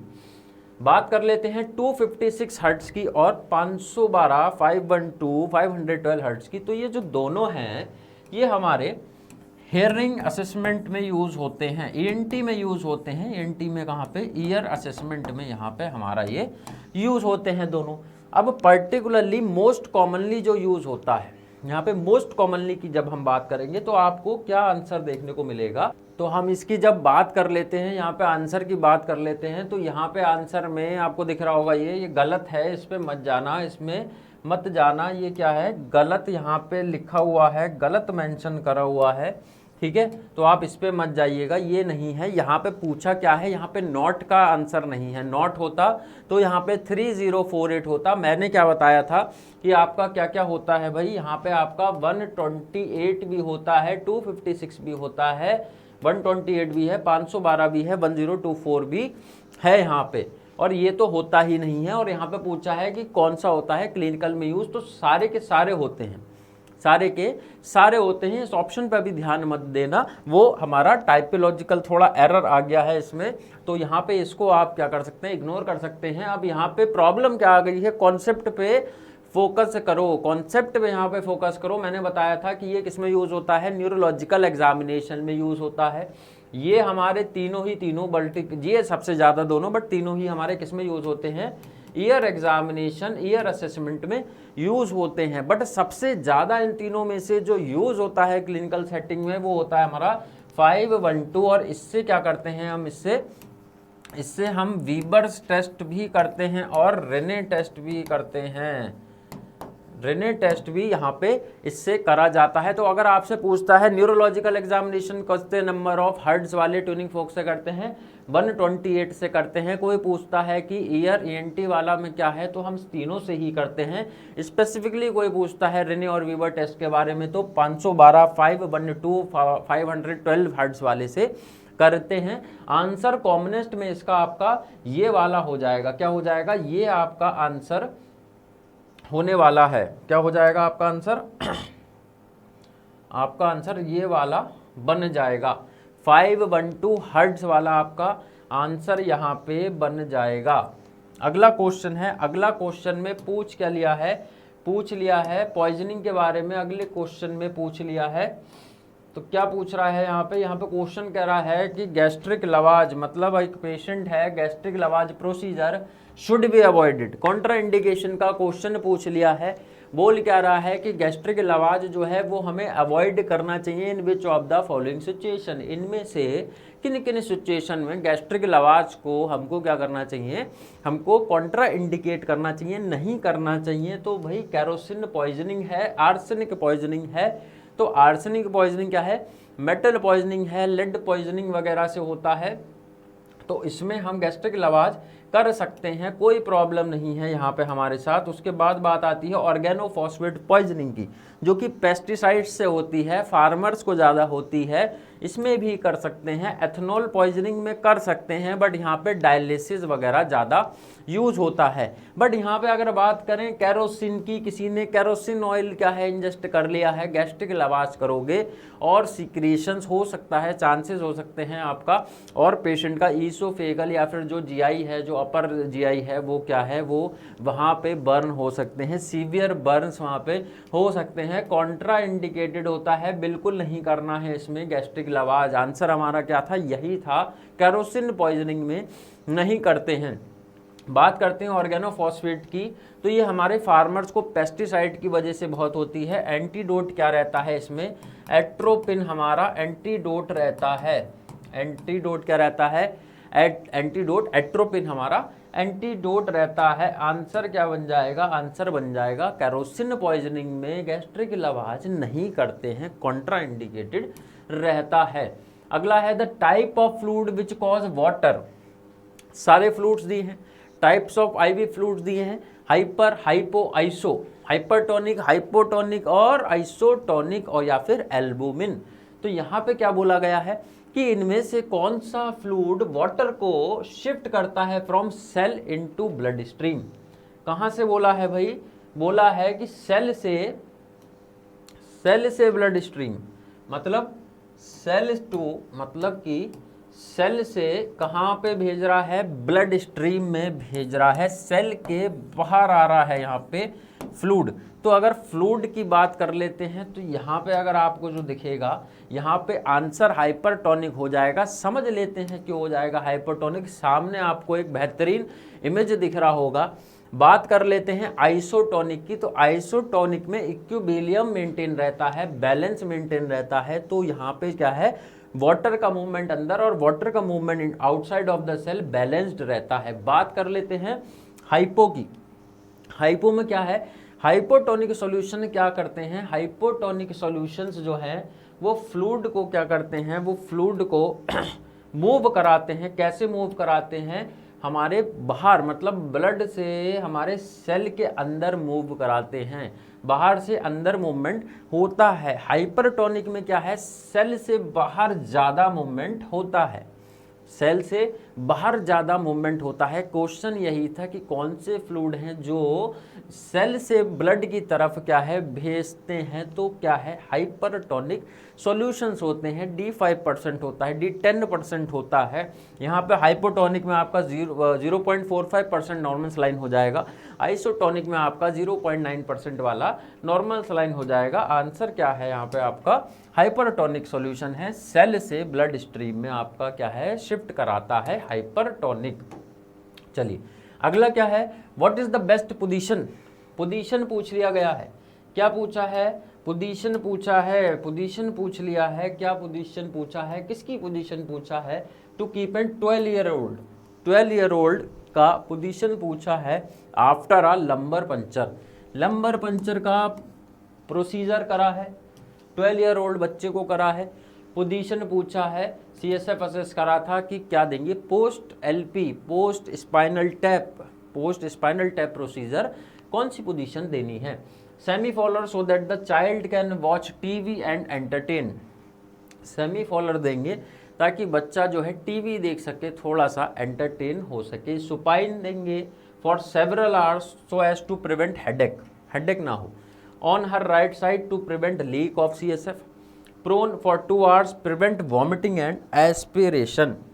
ठीक, अब देते क्या है LP में, यहाँ पे 12 ईयर्स ओल्ड की बात नहीं है, यहाँ पे एक नॉर्मल प्रोसीजर की बात है। अडल्ट में भी होता तब भी वहाँ पे कौन सी सुपाइन पोजीशन देते हैं कुछ घंटों तक, क्योंकि यहाँ पे जब लंबर पंचर होता है तो हमारा क्या है, बॉडी का प्रेशर बिगड़ता है, बॉडी का इंट्राक्रेनियल प्रेशर थोड़ा सा ऑल्टर होता है और वहाँ पे हेडेक हो सकता है बच्चे को। तो सेमीफॉलर्स नहीं देंगे, जहाँ पे ऐसे करके सिचुएशन होगी, हेड ऊपर रहेगा, ये पोजीशन नहीं देते हैं। ऑन हर राइट साइड भी नहीं देंगे, प्रोन नहीं देंगे, यहाँ पे प्रोन नहीं देंगे। यहाँ पे पर्टिकुलरली पोजीशन कौन सी रहने वाली है, सिंपल सुपाइन पोजीशन रहने वाली है। क्या बोला जाता है, इसको बोला जाता है post lumbar puncture position to prevent the headache, headache ना हो इस वजह से।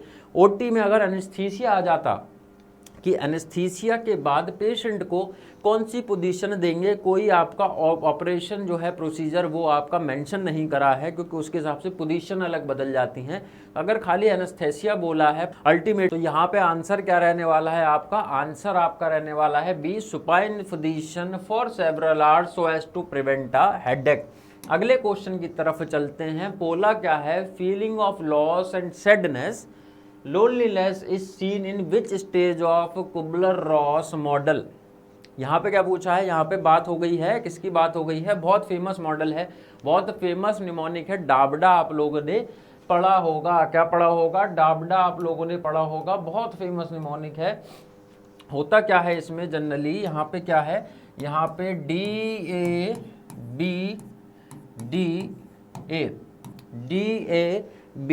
DA जो लिखा है, तो यहाँ पे D से क्या होता है, यहाँ पे D से सबसे पहले क्या होता है, यहाँ पे डिनाइल होता है सबसे पहले। उसके बाद A से क्या होता है, यहाँ पे दिया नहीं है, यहाँ पे A से क्या होता है, यहाँ पे एंगर देखा जाता है। उसके बाद B से क्या होता है, B से यहाँ पे बारगेनिंग होती है, D से फिर यहाँ पे डिप्रेशन होता है, और लास्ट में जाके फिर एक्सेप्टेंस यहाँ पे देखने को मिलता है। तो यहाँ पे फीलिंग ऑफ लॉस हो गया है, सैडनेस हो गई है और लोनलीनेस हो गया है। पेशेंट यहाँ पे डिप्रेस्ड है, डिप्रेशन स्टेज में है।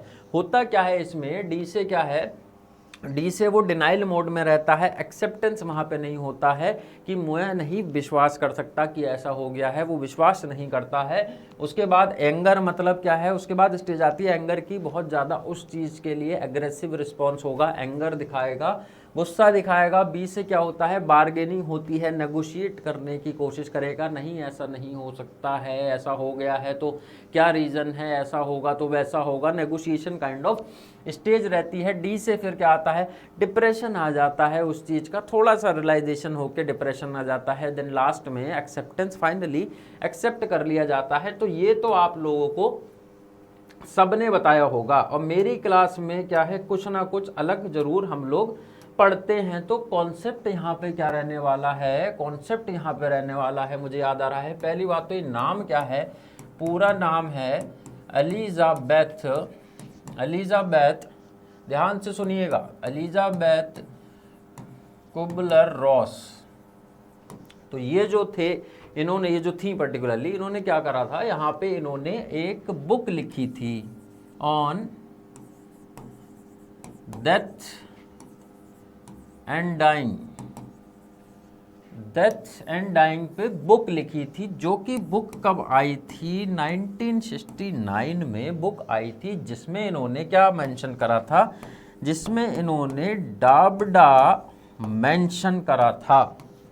कभी पूछ लिया जाए कहीं पे भी तो बता जरूर देना। 1969 में बुक जो थी डेथ एंड डाइंग में एलिजाबेथ जो थे हमारे कुबलर रॉस, उन्होंने क्या है मेंशन करा था डाबडा। आंसर यहाँ पे क्या हो जाएगा भाई, इसका आंसर हो जाएगा डिप्रेशन, इसका आंसर हो जाएगा। अगला क्या है, all are the criteria for high quality CPR, सारे के सारे इनमें से हाई क्वालिटी सीपीआर के क्राइटेरिया हैं, एक को छोड़ के एक्सेप्ट का यहाँ पे क्या आ गया है, एक्सेप्ट का यहाँ पे क्वेश्चन है।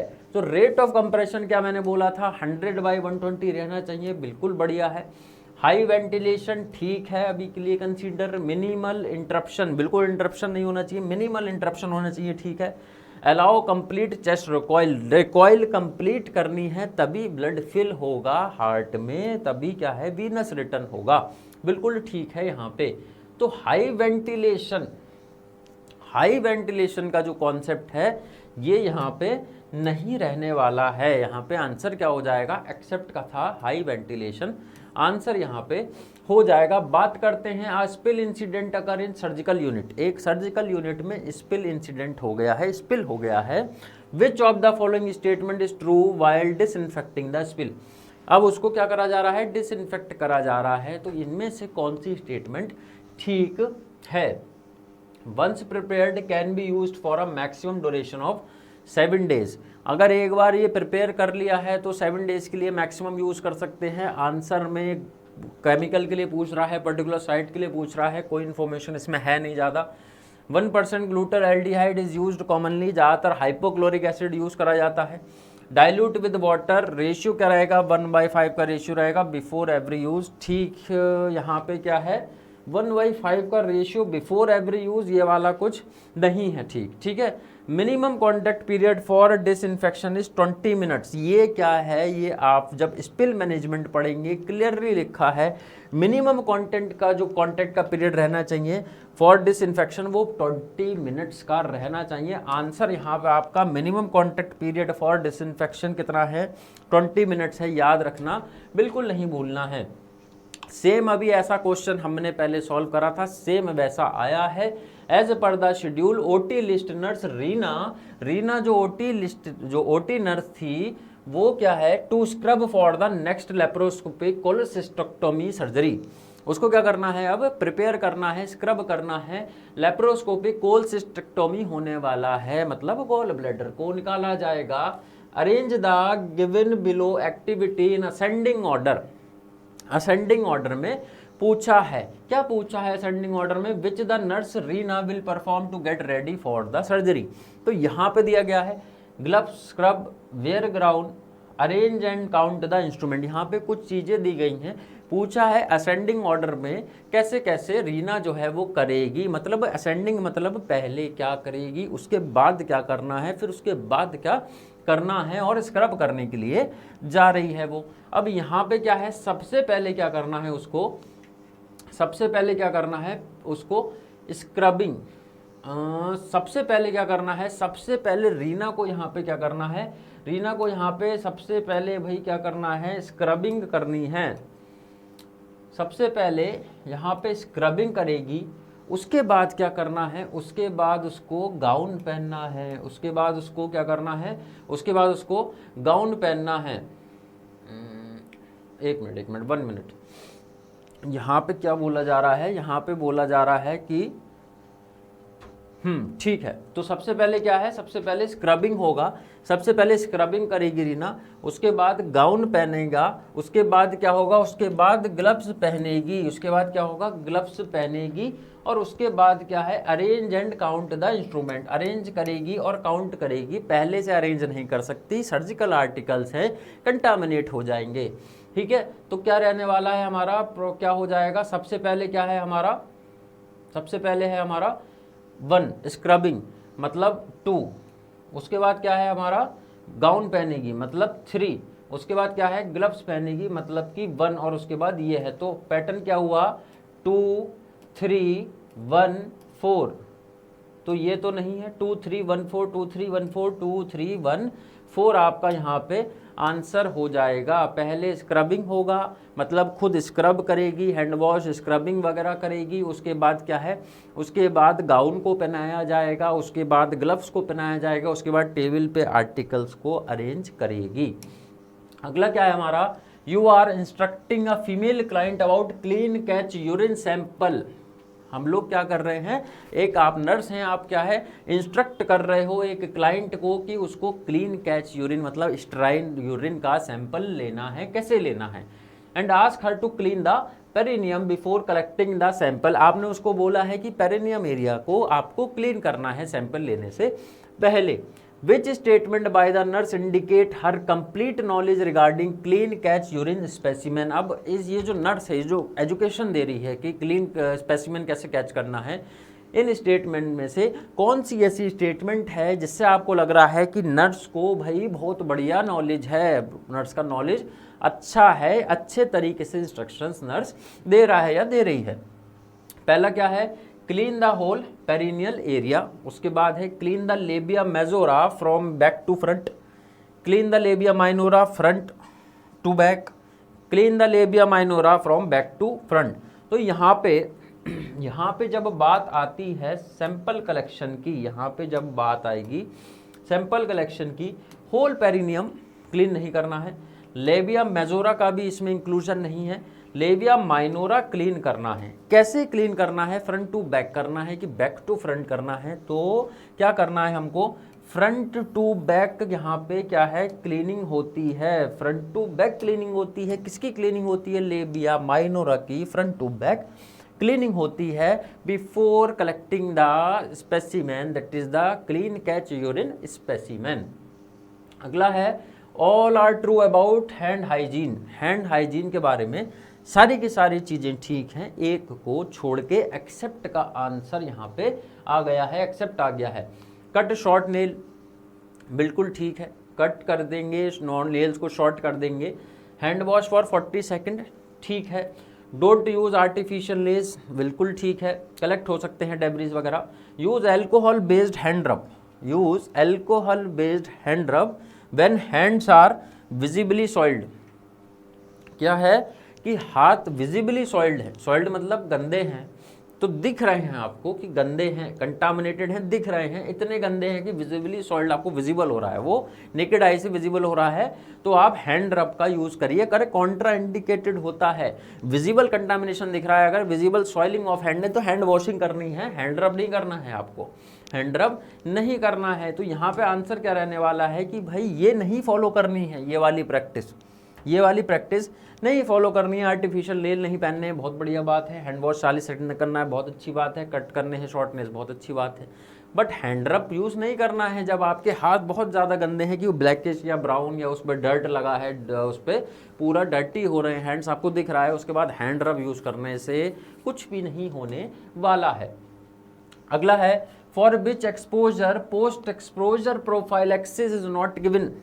मतलब क्या है कि पोस्ट एक्सपोजर प्रोफाइलैक्सिस क्या होती है, हम लोग क्या है वैक्सीनेशन देते हैं after the exposure to certain disease, तो जाके हमको क्या हो, हमको इन्फेक्शन ना हो, तो उसके एक्सपोज होने के बाद में हम क्या करते हैं वैक्सीन देते हैं। तो HIV के केस में दी जाती है, HIV के केस में दी जाती है, हेपेटाइटिस बी और हेपेटाइटिस सी के केस में दी जाती है, टिटनेस के केस में नहीं दी जाती है। यहाँ पे पोस्ट प्रोफिलैक्सिस नहीं दी जाती है, पोस्ट प्रोफिलैक्सिस नहीं दी जाती है। टिटनेस का हम क्या करते हैं, पहले से ही लेते हैं, प्री है ये, पहले ही लेते हैं। हमारे लगता है, हमारे क्या लगता है, टिटनेस टॉक्साइड का लगता है हमारा। उसके बाद है ड्यूरिंग कार्डियोपल्मोनरी रेसस्टिकेशन, कार्डियोपल्मोनरी रेसस्टिकेशन का क्वेश्चन आ गया है, external cardiac compression is giving over. जो कंप्रेशन दिया जाता है वो किसके ऊपर दिया जाता है, अपर थर्ड ऑफ स्टर्नम। पहले तो स्टर्नम ही बना लिया जाता है, यहाँ पे एक स्टर्नम बना लेते हैं। तो स्टर्नम का क्या है, ये हमारा स्टर्नम का ये हेड है, ठीक, कंसीडर करना पड़ेगा भाई इसको हेड आप लोगों को, ठीक है। ये हमारा क्या है, ये हेड है, ये हमारा स्टेम है, नीचे हमारा क्या है, ये हमारा नीचे ज़ाइफॉइड प्रोसेस है, ये हमारा ज़ाइफॉइड प्रोसेस है। तो बोल क्या रहा है कि ये जो स्टर्नम है, ये स्टर्नम में अपर थर्ड मतलब यहाँ पे देंगे कंप्रेशन, तो यहाँ पे तो नहीं देते हैं। मिड थर्ड बीच में देते हैं क्या, यहाँ पे भी नहीं देते हैं। Lower one third of sternum मतलब यहाँ पे देते हैं, तो यहाँ पे बिल्कुल करेक्ट जगह है, हम लोग यहीं पे देते हैं। पेरिकोर्डियम ओवरऑल, तो ये हमारा प्रीकोर्डियम में नहीं देते हैं। प्रीकोर्डियर हमारा क्या होता है, पूरा जो चेस्ट का एरिया होता है ये वाला पर्टिकुलरली, वो हमारा प्रीकोर्डियम होता है। तो हम क्या करते हैं, इसका जो वन थर्ड का जो नीचे वाला पार्ट है, इसके लोअर पार्ट में यहाँ पे देते हैं। तो आंसर यहाँ पे क्या हो जाएगा, आंसर यहाँ पे देखने को क्या मिलेगा आपको, lower part of sternum, one third जो है लोअर जो स्टर्नम का पार्ट है, वहाँ पे कंप्रेशन साइट है, वहाँ पे एक्सटर्नल कंप्रेशन आप लोगों को देना है। Which of the following findings is documented by the assigned nurse, कौन सी इसमें से finding document by the assigned nurse while auscultating the breath sound of a client with haemothorax. Patient किसका है भाई, पेशेंट क्या बोल रहा है, पेशेंट बोल रहा है कि पेशेंट है हीमोथोरेक्स का, ब्लड कलेक्ट हो गया है, ब्लड हो गया है, यहाँ पे थोरेक्स हो गया है। नीमोथोरेक्स होता तो एयर होता, ठीक है, काइलो होता तो यहाँ पे पस फॉर्मेशन होता, हीमोथोरेक्स हो गया है, ठीक है। तो चेस्ट कैविटी में क्या है, ब्लड यहाँ पे क्या है, हो गया है। अब पर्टिकुलरली पूछा क्या है कि ऑस्कल्टेटिंग के टाइम पे कौन सी फाइंडिंग इनमें से डॉक्यूमेंट करनी चाहिए नर्स को।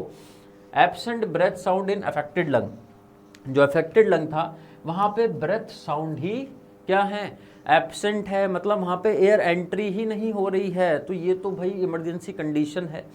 डल sound with tympanic, dull sound आती है वहाँ पे, बिल्कुल आती है डल साउंड परकुशन पे, बट यहाँ पे तो एब्सेंट है, तो इसको अभी हम कंसिडर करेंगे। Dull sound with resonance, hyper resonance नहीं होता है, ये भी नहीं होता है, डल साउंड आती है, चलो ठीक है, बट यहाँ पे ये जो एब्सेंट वाला जो ऑप्शन है, ये जो एब्सेंट वाला ऑप्शन है 100% सही होने वाला है। एब्सेंट है, एयर एंट्री ही नहीं हो रही है अफेक्टेड लंग में, that is the emergency condition, that is the emergency condition. Documentation करना है इसका तुरंत। अगला है which of the following is the priority intervention to be performed in a client. Priority intervention nursing action का question है। बोल क्या रहा है कि भाई क्या होगा प्रायोरिटी इंटरवेंशन किसमें, client experience sudden cardiac arrest, जिसको सडन कार्डियक अरेस्ट हो गया है। क्या हो गया है भाई, क्या हो गया है, कार्डियक अरेस्ट हो गया है, कार्डियक अरेस्ट हो गया है, कार्डियक अरेस्ट हो गया है। अब क्या है, फर्स्ट पॉइंट क्या है, फर्स्ट प्रायोरिटी क्या है, सीपीआर देना है मतलब हमको। तो सीपीआर में क्या करना है, अब chest compression, check for consciousness, पहले चेक करेंगे कॉन्शियस है कि नहीं है, पल्स चेक करेंगे पल्स है कि नहीं, और चेक फॉर ब्रेथ, ब्रीथ करेंगे। तो पहले पल्स चेक करते हैं तभी तो सीपीआर देंगे हम, ठीक है, बट गलत हो जाएगा। क्या है, गलत हो जाएगा, क्वेश्चन कार्डियक अरेस्ट का है, मायोकार्डियल इन्फार्क्शन का क्वेश्चन नहीं है। मायोकार्डियल का इन्फार्क्शन का होता ऑक्सीजन रुकती, यानी कि हार्ट रुकता। यहाँ पे हम लोग कैरोटिड पल्स चेक करते, प्रॉब्लम यहाँ पे एक्चुअल में क्या हुआ है, कार्डियक अरेस्ट हुआ है। आंसर डायरेक्ट कंप्रेशन होगा, बोल दिया गया है कार्डियक अरेस्ट है, तो चेक क्यों करना है कि पल्स आ रही है कि नहीं, कार्डियक अरेस्ट हो गया है। इलेक्ट्रिसिटी प्रॉब्लम की वजह से, कंडक्टिविटी, हार्ट कंडक्टिविटी की प्रॉब्लम की वजह से कार्डियक अरेस्ट होता है, उसमें आपको कंप्रेशन देने हैं भैया, क्या करना है, कंप्रेशन देना है, गलत हो जाएगा, चेक फॉर पल्स नहीं लगाना है। एमआई है, you have to go for the check for the pulse, that is the carotid artery. अगला क्या कह रहा है, all of the following are movements of hand hygiene except. Simple sweet question, hand hygiene का movements हमने पढ़े हैं, हम लोगों ने पूछ लिया है इनमें से कौन सा नहीं है। तो 5 मूवमेंट होते हैं, इसमें क्या पूछा है, कौन सा नहीं है। बिफोर टचिंग द पेशेंट होता है, आफ्टर टचिंग द पेशेंट होता है, आफ्टर टचिंग द पेशेंट होता है, before touching the patient surrounding, before any aseptic procedure. तो मूवमेंट्स कौन कौन से होते हैं, before touching the patient, after touching the patient, before doing any procedure, after doing any procedure, और एक होता है हमारा आफ्टर टचिंग पेशेंट सराउंडिंग्स। लेकिन सराउंडिंग टच करने से पहले हैंड वॉश नहीं करते हैं, ये before touching the patient surrounding ये नहीं होगा, एक्सेप्ट का था, पकड़ लिया है। ठीक है, सिंपल है, बहुत सिंपल क्वेश्चंस हैं। Identify the image of the oxygen device. Image आपको यहाँ पे दिख रहा होगा, ब्लर्ड इमेज है थोड़ा सा, एमसीक्यू उसके साथ ही नोटसेट ने अटैच करके दिया था। नॉन रीडेबल मास्क है ये, नॉन रीडेबल मास्क है ये।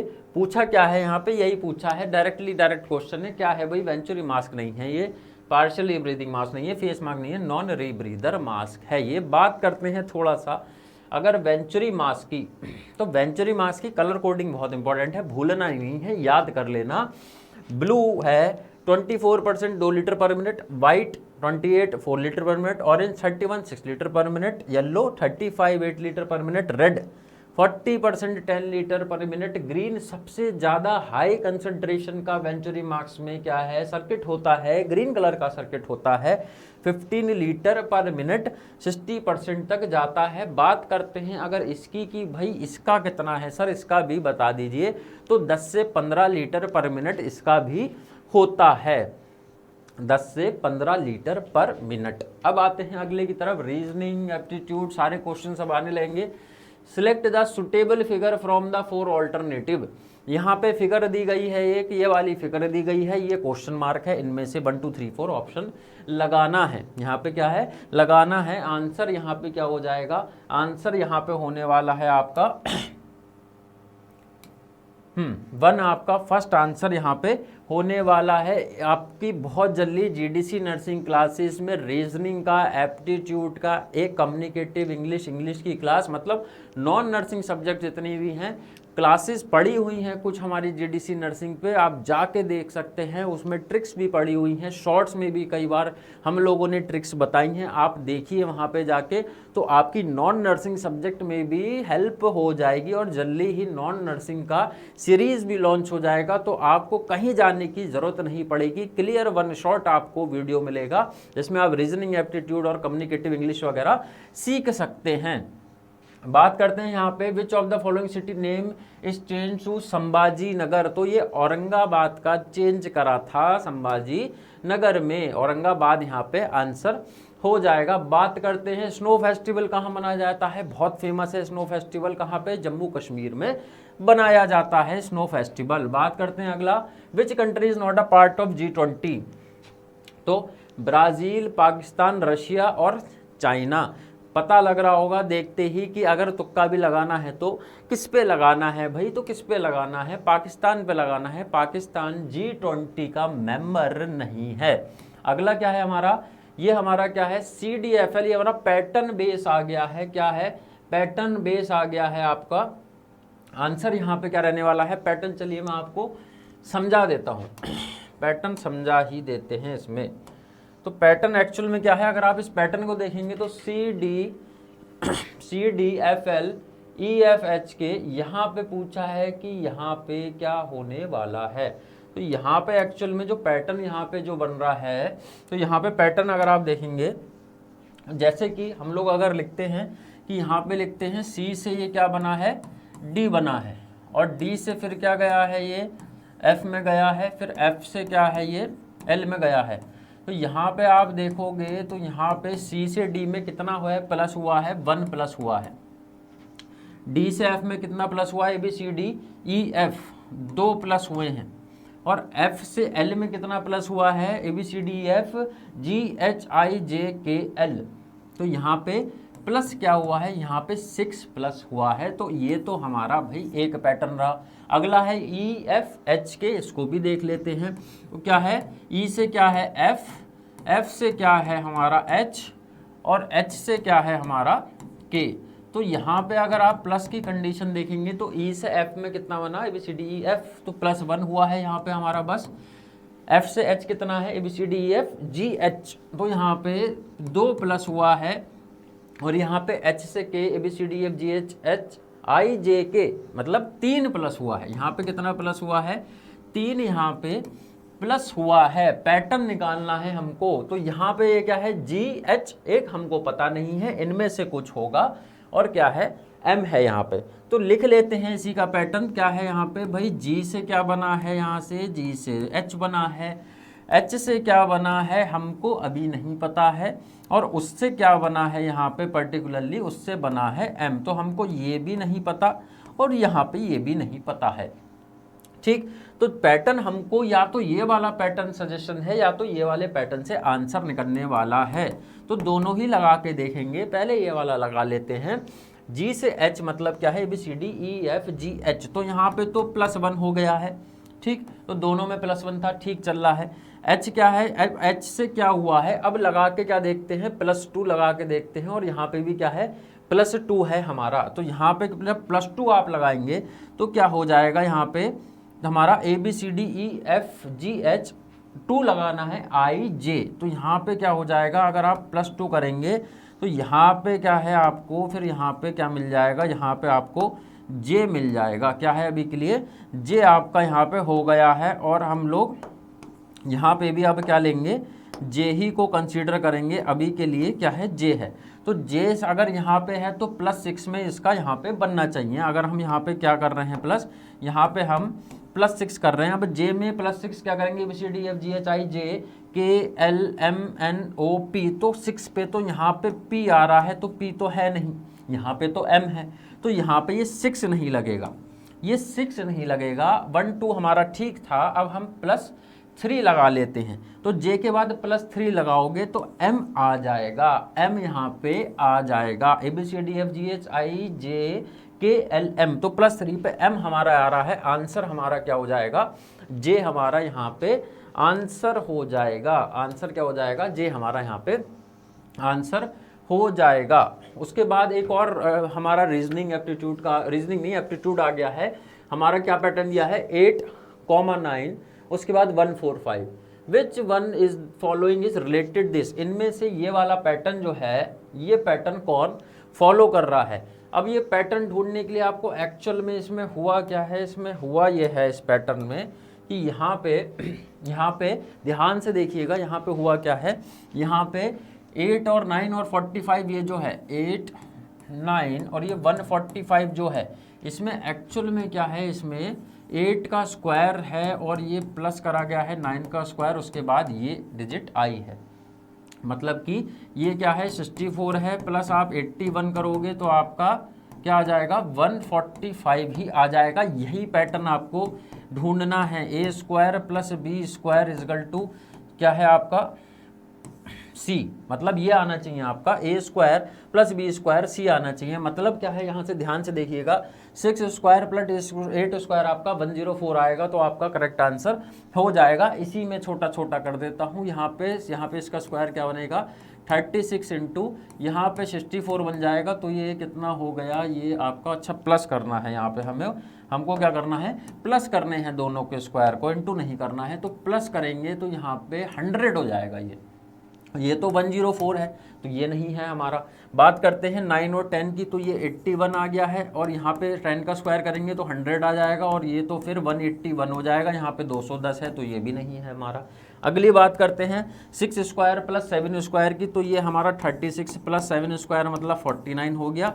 टोटल करेंगे तो टोटल 85 आ रहा है, 85 आ रहा है। पैटर्न ये सही है। अगला ऑप्शन भी चेक कर लेते हैं, 7 8 5 7, तो यहाँ पे 5 7 तो आना ही नहीं है। क्यों नहीं आना है भाई, 7 का क्या है 49, और प्लस यहाँ पे क्या है, यहाँ पे 64 है, तो इजगल टू आप करेंगे अगर, तो कितना आएगा, यहाँ पे ये 3 हो गया है, कितना हो गया है 113 यहाँ पे आएगा, 113 आएगा, 57 आ रहा है, गलत है यहाँ पे। इसका मतलब आंसर क्या हो गया है आपका, आंसर हो गया है आपका C, 6 square plus 7 square equal to 85।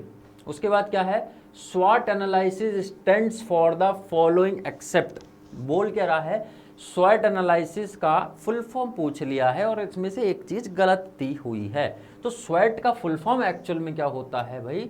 स्वैट का जो फुल फॉर्म होता है स्वॉट का, वो एस से स्ट्रेंथ बिल्कुल ठीक है, डब्ल्यू से वीकनेस बिल्कुल ठीक है, ओ से अपॉर्चुनिटी बिल्कुल ठीक है, लेकिन यहाँ पे ये चीज़ गलत दी है। टी से होता क्या है अभी बता दूंगा, स्वॉट बता देता हूँ क्या होता है ये क्या है? एक तरह से एनालिसिस टूल होता है। एनालिसिस अपने लिए, अपनी पर्सनैलिटी के लिए, अपने काम के लिए, अपने टास्क के लिए एनालिसिस करते हो आप कि आपकी क्या स्ट्रेंथ है, आपकी वीकनेस क्या है, क्या क्या अपॉर्चुनिटीज़ हैं अभी आपके पास, और आपको टी से क्या है?